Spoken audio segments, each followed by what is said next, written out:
Buenas noches, les damos la bienvenida al ciclo de conferencias Avances en la Ingeniería Estructural y Geotécnica. Les invitamos a conectarse también en los siguientes miércoles del mes de mayo para seguir participando de estas conferencias. El día de hoy nos acompaña William Araujo, doctor en Ciencias de la Ingeniería de la Pontificia Universidad Católica de Chile, con el tema Evaluación del desplazamiento lateral inducido por licuación para sismos de subducción de magnitud. Y ya el doctor William les compartirá en más detalle sobre su trayectoria profesional. Para las personas que vayan a ver esta grabación en diferido, les invitamos a participar en las redes de Yachay, a hacer sus preguntas, los comentarios y bueno, adelante William con la conferencia. Muchas gracias, Laura, por la presentación. Eh, ¿Me pueden permitir compartir, por favor? Parece que está deshabilitada la opción. Ya, Perfecto, listo. miren, ya puedes compartir. Sí, ok, muchas gracias.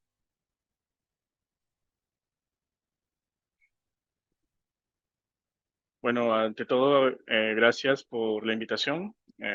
Muy contento de poder colaborar con ustedes. Como mencionó Laura, hice mi doctorado en la Católica de Chile, ¿no? En el área de Ingeniería Civil, en el Departamento de Estructuras y Geotecnia. Mi profesor guía fue el profesor Cristian Ledesma, que es el actual director del Departamento de Ingeniería Estructural y Geotécnica.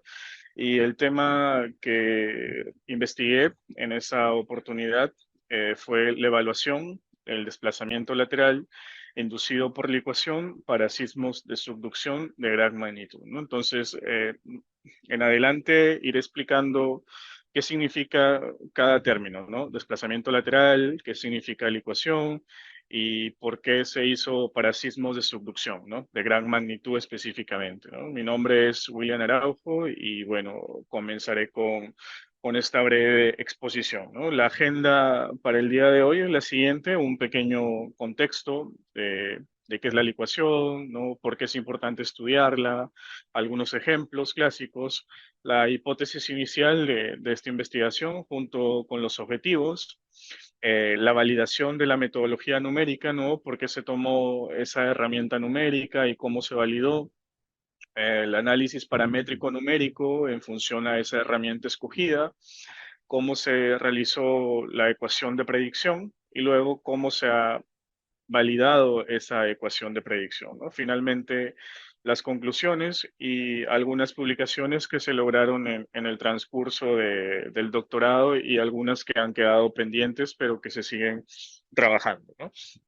Bueno, para los que no son especialistas en el tema, ¿no? Haré una pequeña descripción de lo que es el fenómeno de licuación y para quienes dominan el tema les pido disculpas, ¿no? Porque si es un conocimiento muy básico, les ofrezco una disculpa, pero para quienes no son especialistas les comento un poco, ¿no? Cuando en geotecnia tenemos un suelo granular, ¿no? Específicamente una arena, que se encuentra en condición suelta y en condición saturada. ¿M? Cuando viene una onda de corte generada por el sismo, esta viaja a través del suelo, ¿no? ¿Y qué es lo que sucede? Para entender un poco el comportamiento en el modelo trifásico del suelo, nosotros conocemos, ¿no? Por conocimientos geotécnicos básicos, que el suelo está compuesto de material mineral o sólido, que son los granos, las partículas de suelo, están representadas aquí de color amarillo, y por una parte de agua, ¿no? Que es el fluido que está dentro de los poros, ¿no? De estos poros. Al contacto entre las partículas o la masa granular, el esqueleto del suelo, ese contacto, esa fricción que se genera, se le conoce como esfuerzo efectivo del suelo, ¿no? Esfuerzo efectivo del suelo. Entonces, cuando viene la onda de sismo, cuando viene la onda de corte que viaja a través de toda esta masa, esta agua que se encuentra en los poros va a intentar escapar, ¿no? Va a intentar ejercer presión sobre las partículas del suelo. Por eso que se le conoce como presión intersticial, presión de poro, ¿no? El tiempo de drenaje en un suelo granular es muchísimo más grande que el tiempo que dura un sismo, ¿no? Entonces hay un desfase y en esta condición del suelo, el suelo estaría en una condición de no drenaje, es decir, el agua no tiene el tiempo suficiente, ¿no? El tiempo del sismo no es el tiempo suficiente como para que drene. Entonces, lo que sucede es que el agua empuja estas partículas de suelo y las partículas quedan flotando en una masa de agua, ¿no? Entonces, el comportamiento de mecánica de suelos finalmente termina como una mecánica de fluidos. Son partículas de suelo flotando sobre agua. Y es aquí donde se habla de que se ha producido el fenómeno de licuación, ¿no?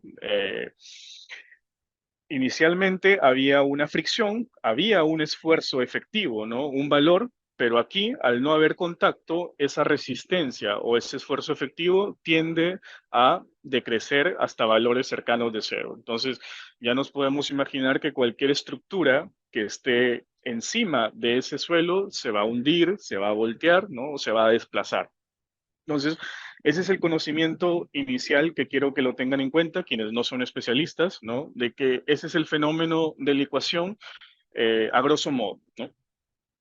Ahora, ¿por qué es importante estudiarlo, no? Si un suelo licúa y se encuentra en condición de campo libre, no hay problema.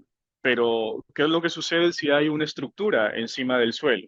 Si hay una estructura encima del suelo, puede ocurrir una deformación vertical, que es lo que nosotros conocemos como asentamientos, ¿no? Aquí vemos el caso de Pisco, ¿no? El 2017 fue un sismo de magnitud considerable, ¿no? 8, y el asentamiento más grande que se midió fue en una casa cerca de 90 centímetros, ¿no? Entre 80 y 90 centímetros fue el asentamiento que se dio, debido a que el suelo había licuado. O también podemos tener deformaciones horizontales, ¿no? Desplazamientos laterales, como podemos ver en este caso, es el estribo izquierdo, perdón, de un puente en un sismo, en el sismo de Isla en el 2005, ¿no? En Indonesia, de una magnitud considerable, ¿no? El desplazamiento del estribo de este puente fue entre 2,5 a 3, ¿no? Fue bastante grande, ¿no? Ahora, el concepto de desplazamiento lateral, ¿no? Este concepto lo define el profesor Yout en el año 2002 y luego el profesor Kubrinowski en Nueva Zelanda en el año 2016, ¿no? Ponen la primera imagen, una estratigrafía de una capa licuable y una costra del suelo que puede estar en condición densa, ¿no? Pero, ¿qué es lo que sucede cuando viene el sismo? Si el sismo llega, va a producir la licuación, que ya revisamos el concepto en la primera diapositiva, licúa esta capa, pierde la capacidad portante y por lo tanto la costra que está encima del suelo tiende a fracturarse, ¿no? Y si el terreno tiene inclinación o tiene pendiente, estas masas o estos bloques de suelo van a tender a desplazarse en la dirección de la pendiente del terreno, ¿no? Y entonces aquí vemos o decimos que ha ocurrido el desplazamiento lateral de esta costra del suelo inducido por el fenómeno de licuación, ¿no? Entonces ahí tenemos esos dos conceptos ya definidos, lo que es la licuación de suelos y lo que es el desplazamiento lateral inducido por la licuación, ¿no? Dentro de las fallas más significativas, esta es una de las que causa más problemas de las consecuencias de este fenómeno de licuación. Los daños que ha generado el fenómeno de licuación, por ejemplo, vemos en un terremoto en Japón, el de Hokkaido del 93, vemos desplazamientos laterales en zonas portuarias, ¿no? Aquí este muro de contención ha sido deformado debido al desplazamiento lateral, o por ejemplo, en el 2010, en el sismo de Maule, el desplazamiento lateral generó un desplazamiento en el estribo del puente y el estribo del puente generó un desplazamiento en el tablero del puente, ¿no? Entonces, vemos que tiene un impacto grande en la infraestructura y es por eso que es de importancia estudiar este fenómeno, ¿no? En los casos de subducción. Haciendo un poco de historia acerca de los fenómenos, de los modelos que se han presentado, que se han formulado a lo largo de todo el estudio geotécnico. El primer modelo fue en el año 1987 por el profesor Hamada con su grupo de investigadores, proponen un modelo bastante sencillo para predecir el desplazamiento lateral en función de dos parámetros, parámetros de geometría del suelo, el espesor de la capa licuable y la inclinación del suelo. Con esos dos era un modelo bastante sencillo, pero solamente consideraba datos de Japón. Luego, en el año 95 y después en el año 2002, el profesor Yout con Bartlett establecen ya un modelo más completo, ¿no? Un modelo que ya no solamente tenía propiedades de geometría del suelo, sino que ahora tenía propiedades de sismo, ¿no? Magnitud o distancia a la fuente sísmica y propiedades geotécnicas que eran de fácil obtención mediante un ensayo, por ejemplo, SPT, granulometría, podías obtener el contenido de finos o podías obtener el diámetro donde está pasando el 60% del ensayo de granulometría, ¿no? ¿Y cuál era lo bueno de este modelo? Es que ya no solamente consideraba la data de Japón, sino que ahora consideraba datos de los sismos que habían ocurrido hasta ese entonces en Estados Unidos, ¿no? Y datos de Ambraces. El modelo ha sido muy respetado, muy considerado. El profesor Yout tiene un prestigio grande en Estados Unidos, en Canadá, ¿no? En muchas consultorías. Él tiene 30 años como, más de 30 años como consultor. Muchos códigos consideran su modelo, pero cuando ocurre el sismo del 2010 en Maule, se comienzan a usar sus fórmulas y comienza a ocurrir un pequeñito problema específicamente para los terremotos de subducción, ¿no? Para poder llegar a ese problema, quisiera explicar uno de los parámetros que es el parámetro R, que es la distancia a la fuente sísmica, que en sismos de subducción genera un problema. ¿Por qué? Si nosotros tenemos aquí, nos fijamos en esta imagen, tenemos fallas que se pueden dar en las placas, ¿no? Si la falla es vertical, no hay ningún problema porque la proyección va a ser una línea sobre la superficie. Cuando la falla tiene una inclinación, la proyección es un área. Y aquí quisiera hacer énfasis en por qué se genera un problema. Esa distancia que vemos aquí es una distancia, la del modelo, es una distancia vertical. Desde el sitio donde ocurre el desplazamiento lateral, ¿no? Aquí, no sé, el sismo de Maule, en el puente Yacolén podemos, o en algún otro lado donde haya ocurrido el desplazamiento lateral, y es la distancia más corta de ese punto hacia el área de proyección donde se ha dado ese friccionamiento de las placas, ¿no? Entonces, ¿qué es lo que sucede cuando se da un fenómeno, un sismo de subducción, como por ejemplo Maule del 2010, que fueron donde se comenzaron a probar estos casos? El área de proyección, ¿no? De la fricción de estas placas es tan grande que cuando se proyecta sobre la superficie, ese punto cae dentro. Entonces, si nosotros seguimos al pie de la letra la definición del profesor Yout en decir que la distancia más corta entre el punto hacia la zona más cercana del área de proyección, esa distancia se reduce a cero o a un valor muy cercano a cero, ¿no? Entonces, ¿qué es lo que sucede cuando se prueba en casos de subducción? ¿No? Hay una tesis del 2014, luego del 2015, del 2017, ¿no? Incluso consultadas al mismo profesor Yao. El profesor Yao en el 2018 también hace la acotación de que no utilicen su modelo para sismos de subducción mayores a 7.5, que su modelo está acotado a sismos californianos, corticales, y de una magnitud menor a 7.5, ¿no? Cuando se prueba el modelo para esos casos de Maule, ¿no? Vemos que los desplazamientos laterales que se midieron están en el orden de 80 centímetros hasta 3 metros aproximadamente, ¿no? Pero lo que se predice con ese modelo de Yout, cuando la distancia se hace muy cercana a cero, en este caso 0.5, las predicciones son irreales, ¿no? Vemos predicciones de 50 metros, 60 metros, ¿no? Perdón, de 55 hasta 80 metros, ¿no? Entonces, eh, esta distancia R ya no es tan fácil de definirla. Y es aquí donde comienza el problema. Entonces, ¿qué distancia defino? ¿Cómo la defino? O si pruebo otros parámetros, ¿qué es lo que sucede? ¿No? ¿Cuáles han sido los problemas que se identificaron del modelo del profesor Yao? No, no problemas, sino limitaciones. Limitaciones porque su modelo es un modelo empírico muy aceptado. Pero ¿qué es lo que sucede con la base de datos de este modelo? La mayor cantidad de datos o de puntos, ¿no? De desplazamiento lateral fue para sismos de magnitud menor a 7.5.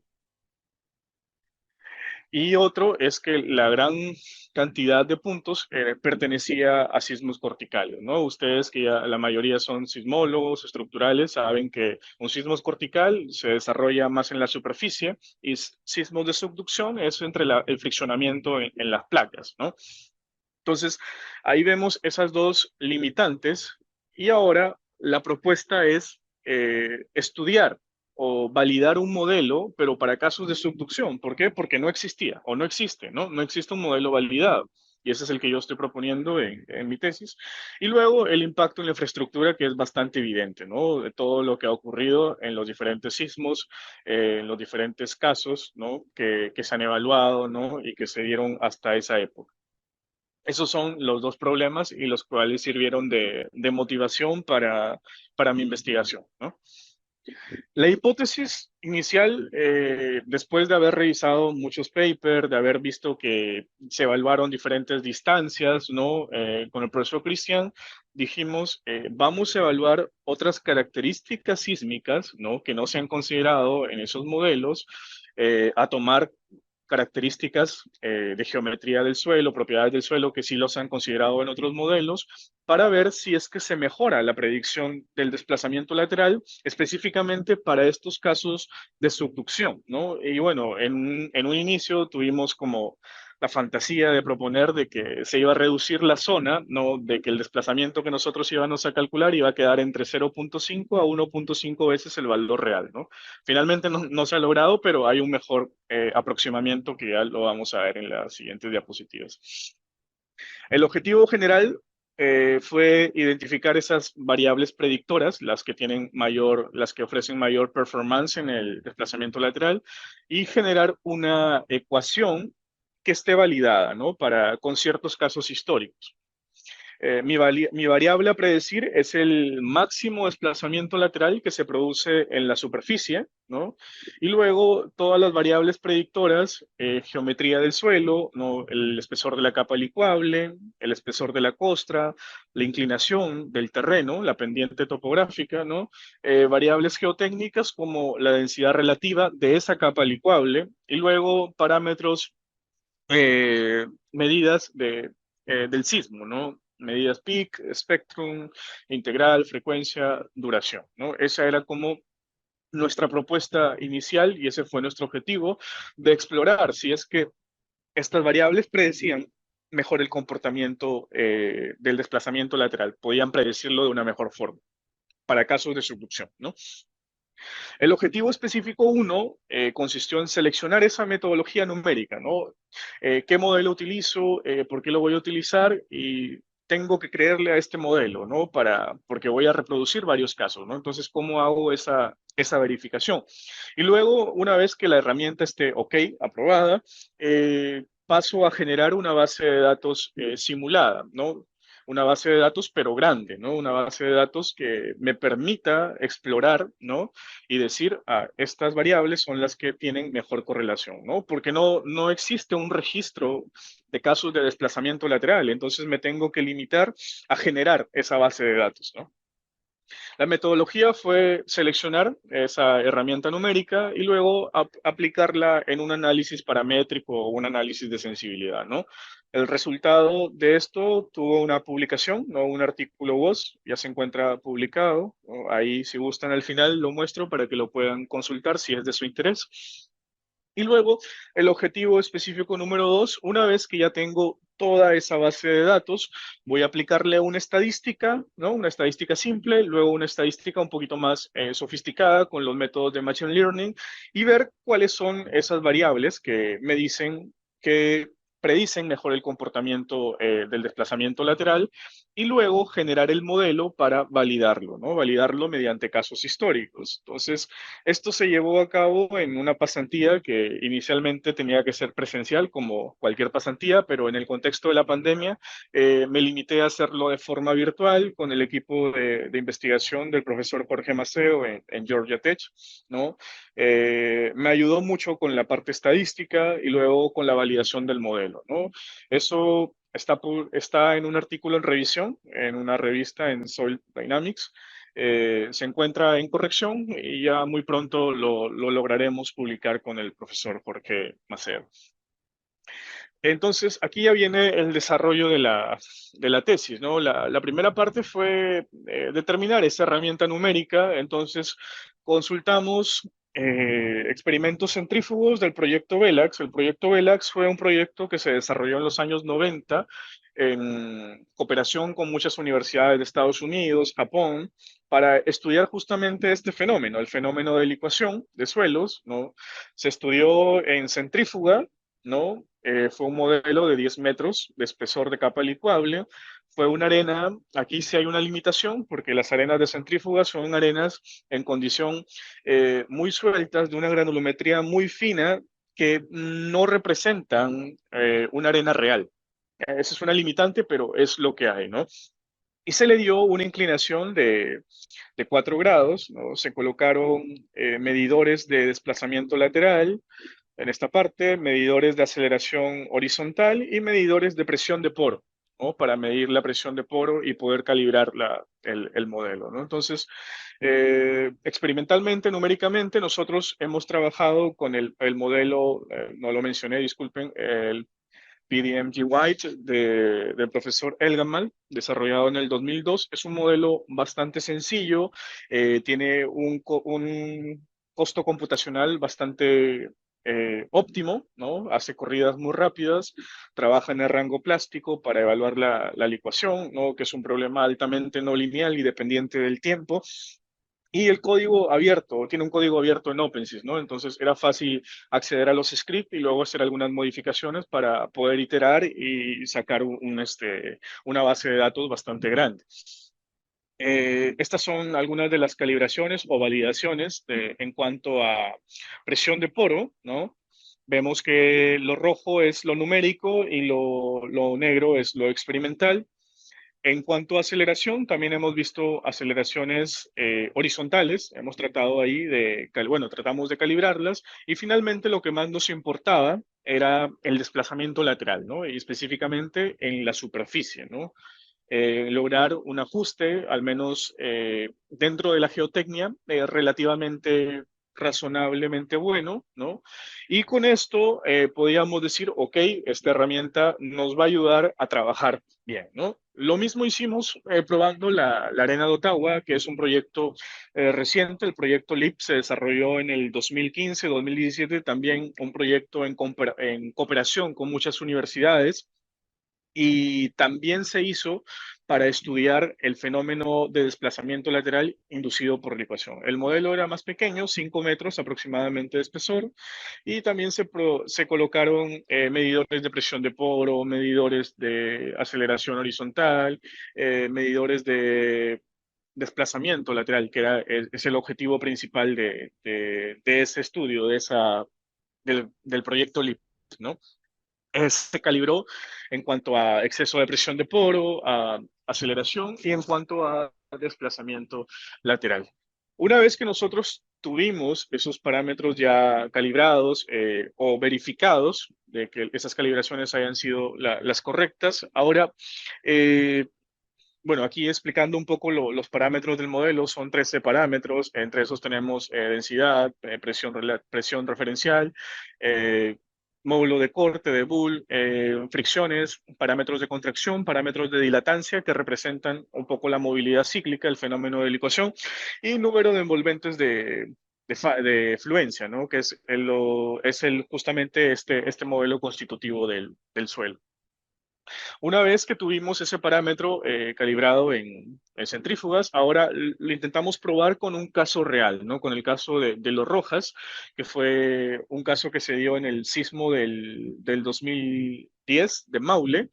Y aquí, con esos parámetros, ya y las recomendaciones del profesor Elgaman, logramos predecir en superficie un desplazamiento de 2,4, ¿no? Lo que se dio realmente fue un desplazamiento de 2,9. Entonces, el profesor Cristian conmigo dijimos, ok, el modelo es aceptable, este modelo numérico está prediciendo bien en centrífuga, está prediciendo relativamente bien en casos históricos.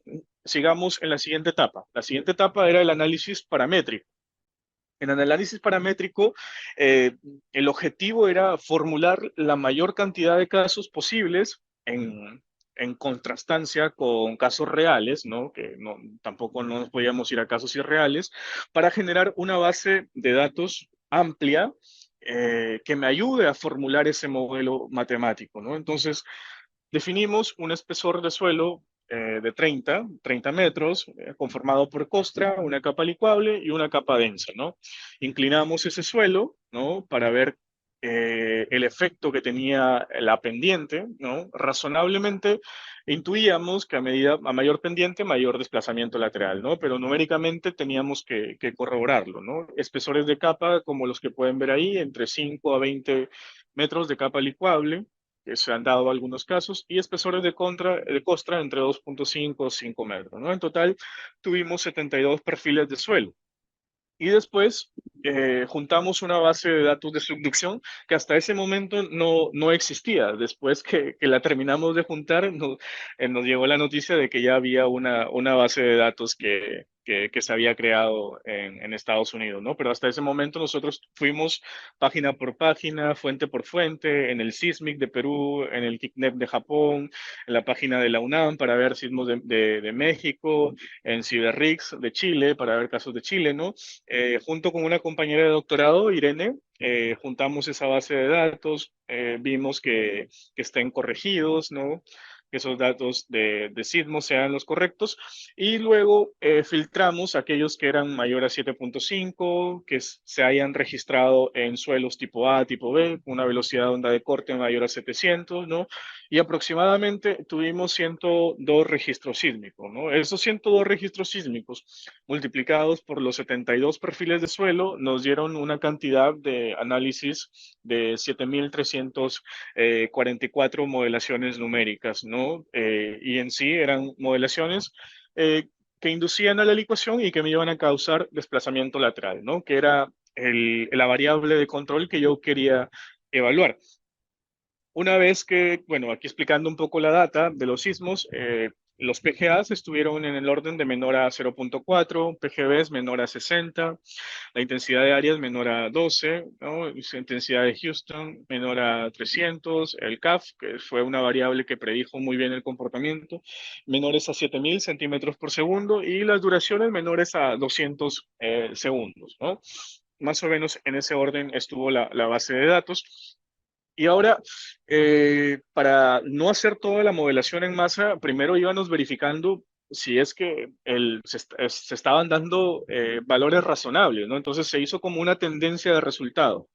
Lo esperable, ¿no? Y se verificó es que si yo densifico más esa capa, esa costra de suelo, el desplazamiento lateral tiende a disminuir, ¿no? En cuanto a costra, la variación del espesor de la costra no generaba ningún comportamiento, ¿no? No era una variable que influyera mucho en el desplazamiento lateral, pero el espesor de la capa licuable, por ejemplo, sí, a medida que aumenta la capa licuable, sí se ve esa influencia del crecimiento en el desplazamiento lateral. Lo mismo ocurre con la inclinación del suelo. A medida que yo inclino más el suelo, también va a darse un desplazamiento lateral, ¿no? Entonces, esto era lo esperable y se verificó en la modelación numérica que se estaba dando, ¿no? Para poder correr los siguientes modelos con mayor seguridad, ¿no? Después que verificamos esta tendencia, pasamos a evaluar eh, un análisis estadístico así visual, ¿no? A primera mano, de cuáles podrían ser las variables que influyen más en el desplazamiento lateral, ¿no? Y así a simple vista, con una correlación bastante sencilla, un Pearson, obtuvimos que la intensidad de áreas, el CAF y la velocidad sostenible eran las variables que más predominancia mostraban en la predicción del desplazamiento lateral, ¿no? Y luego que terminó esa parte estadística, lo segundo ya fue en la pasantía virtual, ¿no? Con el profesor Jorge Maceo, quien me ofreció todo su apoyo. Evaluamos ya con métodos de inteligencia, ¿no? Con Machine Learning, estos métodos de aprendizaje. Tres métodos escogimos, ¿no? El lazo, el random forest y el forward stepwise selection, que son los métodos con los que el profesor Jorge trabaja más, ¿no? Para esta parte teníamos que definir una cantidad óptima de variables, ¿no? Para esto nos basamos en el criterio del el error cuadrático negativo.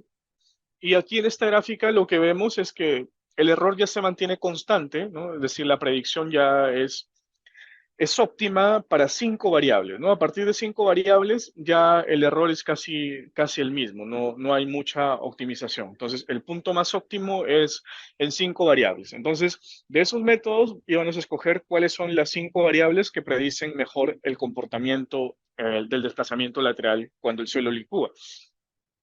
Estos son la performance de esos métodos, ¿no? Aquí vemos el desplazamiento predecido y el desplazamiento observado para cada uno de estos métodos. Vemos que por lo menos se encuentran dentro del área en geotecnia aceptable, ¿no? En una relación de 1-2, 2-1. Y aquí vemos un cuadro de la importancia relativa de cada una de las variables para los diferentes métodos. Las variables que son comunes en cada uno de estos métodos. Tenemos el CAF, la densidad relativa, la inclinación del suelo, el espesor de la capa licuable, y luego hay algunas que no se repiten, pero que, por ejemplo, aparecen en lazo, que es la intensidad de áreas. Aquí aparece el PGB y por acá aparece el SA, ¿no? Entonces, ahí vino el criterio ingenieril de evaluar cuál va a ser la variable que vamos a escoger para poder generar el modelo o la ecuación. ¿No? Estas cuatro variables se repetían, pero luego había una variable que había que tomar una decisión. Entonces, cuando se hace un modelo matemático, yo tengo que tener en cuenta tres cosas. Primero, que ese modelo tenga precisión. Eso sería lo esperable. Luego, que ese modelo explique el fenómeno, es decir, que tenga una interpretación física, ¿no? Y luego de que sea predecible en cuanto a que sea una herramienta útil para un ingeniero de campo, porque ¿de qué me sirve entregar un modelo donde las variables no son fáciles de calcular, ¿no? No existen leyes de atenuación, no existen ensayos geotécnicos, entonces tengo que cuidar esos aspectos y entregar un modelo que me cumpla al menos con esos criterios, ¿no? Para que sea un modelo aceptable. Entonces, siguiendo por ese camino, revisamos que dentro de las leyes de atenuación había leyes de atenuación ya aceptadas para el SA, ¿no? La aceleración, la pseudoaceleración del suelo, ¿no? Y en función de eso tomamos la decisión de tomar esas variables, ¿no? Aquí está el modelo, después de varias iteraciones, de haber evaluado muchas formas funcionales, se llegó a que este era el que tenía el mejor comportamiento, la mejor precisión, ¿no? Y este fue el modelo que se ha propuesto, ¿no? Una vez que se terminó toda esta parte estadística, bueno, dentro de la parte estadística se comenzó a evaluar un poco el residual, ¿no? Para ver si es que había algún sesgo en el modelo y como pueden ver, no hay tendencias, por lo cual no hay sesgo dentro del modelo, ¿no? Fue un criterio nada más de validación interna estadística, ¿no? Cuando ya se tiene el modelo, se pasa a la validación mediante casos históricos. Y aquí sí es un poquito más complicado porque no hay mucha base de datos de registros completos que yo pueda tomar y validar, ¿no? Entonces, estos puntitos que ven aquí son de la modelación numérica. De los mismos puntos que yo hice de forma numérica, los estoy metiendo aquí dentro de esta ecuación y estoy viendo que el comportamiento es razonablemente bueno, ¿no? Luego los casos de centrífuga, habían algunos casos de centrífuga que habíamos recopilado, vemos que ya no es tan bueno el comportamiento, ¿no? Acá hay algunos puntos específicamente para desplazamientos pequeños. Ah, otra cosa que no estoy diciendo, antes de que se pierdan, este es el desplazamiento medido y este es el desplazamiento calculado con la ecuación que estoy proponiendo. El desplazamiento medido son de los casos de centrífuga, de los casos históricos y de los casos de la base de datos sintéticas que generé en la segunda etapa de la investigación. Cuando estos criterios de desplazamiento pequeño, desplazamiento moderado y desplazamiento largo los sacamos de una publicación del profesor Kubrinowski, donde me menciona que desplazamientos pequeños son aquellos que son menores a 30 centímetros, ¿no? Y desplazamientos moderados, que son los de mayor importancia dentro del campo de ingeniería para tomar medidas de mitigación, están entre 30 centímetros hasta 1 metro, ¿no? Después de 1 metro ya son desplazamientos largos. Ese es el criterio que nos da el profesor Kubrinowski. Y vemos que para los casos de centrífuga hay algunos que se salen, ¿no?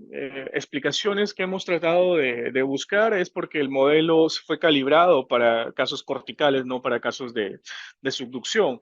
Luego, cuando hemos evaluado estos casos que ven en verde, son casos históricos, vemos que el modelo predice bien para casos grandes de desplazamiento, pero para casos pequeños falla, ¿no? Es un poco complicado, ¿no? Entonces aquí hemos tratado de buscar cuáles pudieron haber sido las limitantes, ¿no? Razonado un poco, ¿no?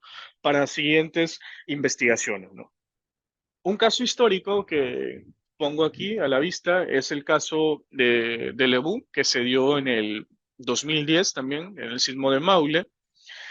Se detectaron grietas, estas grietas producto del desplazamiento lateral y aproximadamente era un desplazamiento sumando el ancho de las grietas de entre 60 a 80 centímetros, ¿no? Aquí está el sondaje que se realizó, ¿no? Y el desplazamiento es en dirección al río. Cuando tenemos el perfil del suelo, obtenemos que la capa licuable es de 4 metros aproximadamente y hay densidades relativas de 65. La densidad relativa de este suelo es de 65%.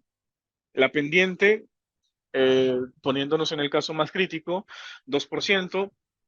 Y en función a leyes de atenuación hemos calculado estos parámetros del sismo.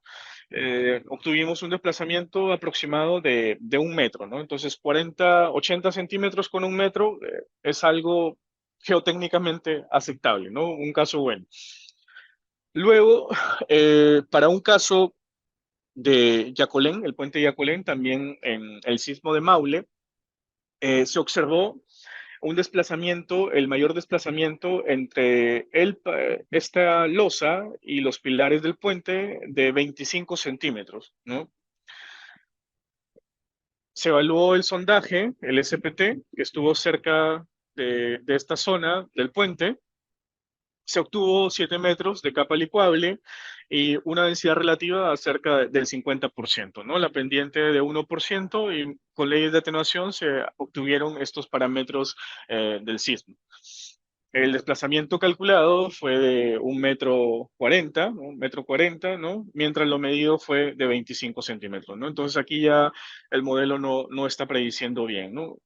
Algunas conclusiones de por qué no está prediciendo bien. Bueno, primero, el método este modelo está proponiendo 5 variables que son de fácil obtención para un ingeniero de campo, ¿no? Un ingeniero del día a día, y que puede usar leyes de atenuación para poder completar este modelo, ¿no? Es de fácil uso para la ingeniería. La limitación es que no predice bien los desplazamientos laterales pequeños, debido a que nuestro modelo ha sido desarrollado sin estructura, es decir, campo libre, solamente el suelo. Entonces, este podría ser una hipótesis de por qué no está prediciendo bien. Los modelos calibrados que se están usando han sido con arena limpia, no hay un ensayo con arena que me presente un porcentaje de finos para yo poder calibrar un modelo y poder tener un comportamiento más real del suelo, ¿no? Entonces, esto está produciendo sobreestimaciones. Algunas recomendaciones que hemos pensado es que considerar los efectos 3D, ¿no? del suelo para evaluar esfuerzos, deformaciones con alguna otra herramienta numérica, evaluar el efecto de la rigidez del suelo dentro de la estructura y luego también llevar todo este modelo a un ámbito probabilístico, ¿no? Para decir que existe una probabilidad de que se exceda o no este desplazamiento moderado, este desplazamiento largo o este desplazamiento pequeño, ¿no? Esas son como las conclusiones más importantes y las recomendaciones que podríamos dar acerca del modelo, ¿no? Las publicaciones que se lograron fueron en un coloquio donde participó el profesor Cristian Ledesma. Fuimos también, bueno, enviamos el artículo al Congreso de Japón, ¿no? En el 2019. El artículo WOS que se encuentra publicado, ¿no? Ahí, si es que es de su interés, lo pueden mirar. Y finalmente, el segundo artículo que se encuentra bajo revisión, ¿no? Entonces, he tratado de hacer la charla lo más corta posible para no aburrirlos y nada, gracias, ¿no? Si tienen alguna consulta, me la hacen.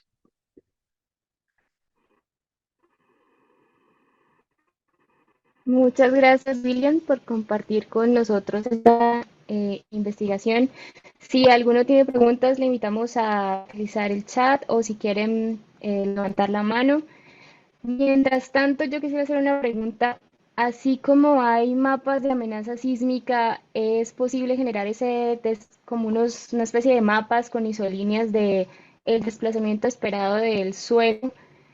¿O es Sí, más bien un sí, dato como específico del sitio? sí, en este caso es un dato específico del sitio, pero sí he visto que han comenzado intentos por hacer curvas de fragilidad para casos de licuación, eso que planteas también. Ujú. Gracias. Em, bueno, parece que no hay más preguntas por ahora.